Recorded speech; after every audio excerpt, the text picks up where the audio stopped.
Alright, so in this video what are we gonna learn is like what are the different tabs which we get once we start Excel. So I'm gonna take you through it. So as you can see that this is a home tab. So the moment I start Excel, it gives me different options. Let's say for example if I want to open a new worksheet, then it will be a blank workbook. Otherwise if I want to use any of the other sheets which have already been opened back in the day, so it gives me suggestions which all worksheets I can use. So I'll teach you guys from the start. So I click on blank workbook. Now it has opened a new worksheet for me which doesn't have any data. So if we click on file, it again gives me the same option. Let's say for example if I want to open another workbook, so that's when I'll click on this and it will open a new workbook but not a new sheet. So now as you guys can see that there are two Excel workbook that has been opened. So going back to the same option, as you can see that it gives you certain like few more worksheets or workbook which will help you to analyze the data in a much better way. Along with this home option also suggests that the Excel sheets which are already saved in the PC, so I can again open it and do some changes if it's required. So now coming to this option, it says new. So just as the name says, it will allow me to open only a new workbook but not an existing sheet. Along with this, it also gives you suggestions for different type of worksheets which are available in Excel, which might fit into the requirement based on the task that anyone is doing on Excel. So as you can see, it has business, personal, planner and trackers, list, budgets, charts, calendars, etc. Okay, so now if I go on open, if I click on open, it will allow me to go through the path where the Excel sheets might be saved. So let's say for example it's OneDrive.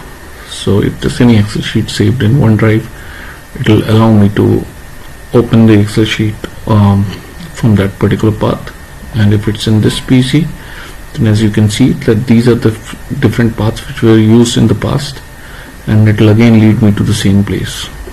And add a place, it will tell you where you can save your data on cloud and browse.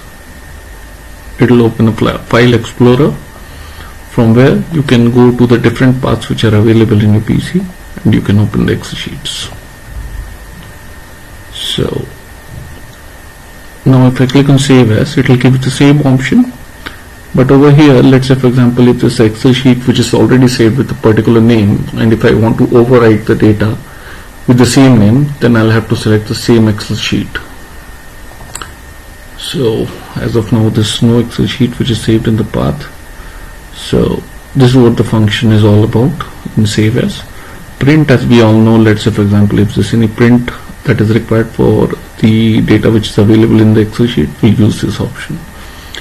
Share, most commonly used in organizations. Let's say for example if we have any data that needs to be shared with any other group, set of people, or any other person within the organization, or let's say for example if you're using it personally and you have Outlook configured in your PC, then yes, you can use this option in order to share the existing Excel sheet. But please ensure that you save the data before you share any kind of Excel sheet to anyone. Export, it will allow you to change the format of the Excel sheet. As the name says, create PDF, XPS document, or change file type. So this is how you can make the changes. Publish, yes. If you use Power BI, then I believe you might be aware that you can publish the data which is available in the Excel sheet into Power BI, and you can make different sort of graphs and do some analysis in Power BI. Close, it will lead to closure of this Excel sheet. So that's about it as an introduction. I hope you found this video a little useful.